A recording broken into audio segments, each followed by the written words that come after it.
podcast Travessias do Medo começou a partir do livro A Travessia do Medo. A ideia surgiu porque, entretanto, eu tive a oportunidade de ir a alguns podcasts. Gosto bastante de ouvir podcasts e sei que os conteúdos são sempre muito, muito úteis para quem os ouve.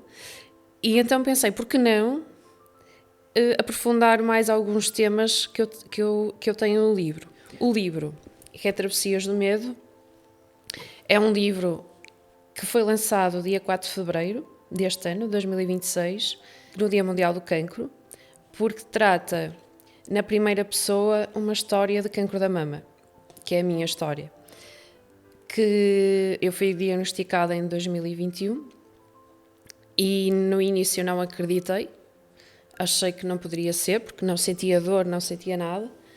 E durante esse período, entretanto, eu marquei outro exame para ter uma confirmação, uma segunda opinião. Quando fiz o exame, o segundo exame, aí é que percebi que realmente tinha que aceitar e tinha que enfrentar este medo.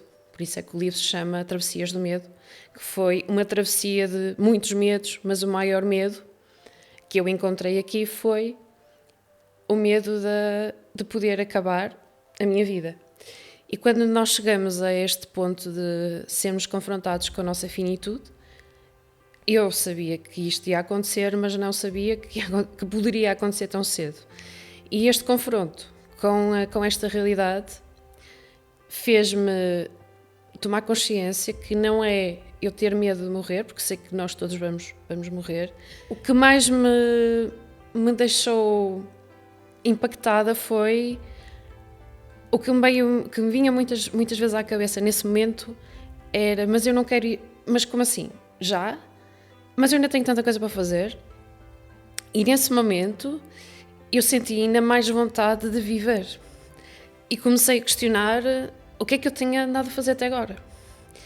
E nesse momento houve algo em mim que mudou radicalmente a minha forma de olhar a vida e até do acordar, porque eu, apesar de eu não saber se realmente ia sobreviver, eu acreditava que sim, mas para mim era mais importante viver, independentemente dos dias que fosse viver.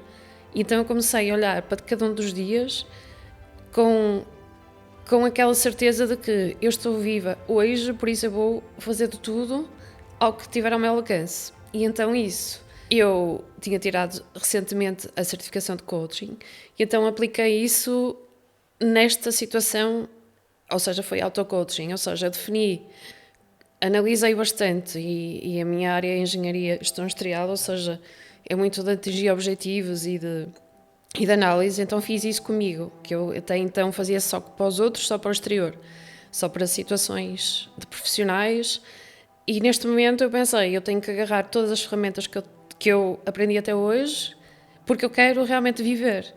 E então, desde Reiki, meditação, livros que eu tinha alguns parados, que não tinha tempo para ler, dediquei-me a ler, imensa coisa que eu percebi, ok, tudo que eu tenho neste momento eu vou utilizar para realmente garantir que estou com a energia certa para conseguir sobreviver a isto, porque eu aprendi também no desenvolvimento pessoal que o que nós pensamos, o que nós dizemos, o que nós sentimos influencia tudo o resto, todo o nosso estado de ser, toda a nossa forma de lidar com as situações da vida. Por isso eu tive muito esse foco, o que é que eu estou a pensar, o que é que eu estou a verbalizar, e tomando esta consciência, por um lado, foi desafiante, porque eu percebi que realmente muitas vezes estava a pensar aquilo que eu não queria, que sabia que não me estava a fazer bem, mas por outro lado dava-me aquela consciência, o que é que eu realmente agora posso fazer para sair deste pensamento que não me está a ajudar. Pronto, aí fui procurando mais ferramentas, e isto tudo eu descrevo no livro. Todo o processo, as ferramentas iniciais, aquelas que eu fui buscando, depois foram ferramentas mais relacionadas com gestão de emoção, porque a parte emocional realmente era muito desafiante e muitas vezes nós sentimos muito sozinhos, e eu neste desta travessia eu estive mesmo sozinha. Eu tinha ficado a morar sozinha no início desse ano, que soube o diagnóstico, e fiz algumas decisões pessoais. E nesse momento eu percebi que realmente estava mesmo sozinha. Eu passei os tratamentos a morar sozinha. Por opção, sim, e porque também eu percebi que eu, além de ter consciência e tomada dessa consciência do que é que eu pensava, do que é que eu sentia, eu também comecei a criar uma bolha de só também ter pessoas por perto que tivessem nessa forma de pensar, porque eu sei que não é por mal, eu sei que tem pessoas que queriam me ajudar, mas que tinham aquela tendência de tratar-nos como coitadinhos. E isso não nos dá força, pelo contrário, deita-nos mais abaixo. Por isso eu acabei por me aproximar mais de pessoas que me empoderavam, que me faziam acreditar que eu tinha essa força cá dentro, porque nós todos temos, eu acredito e vivo isso, e então acabei por pagar o preço, que foi passar imenso tempo sozinha. E isso realmente foi algo muito desafiante.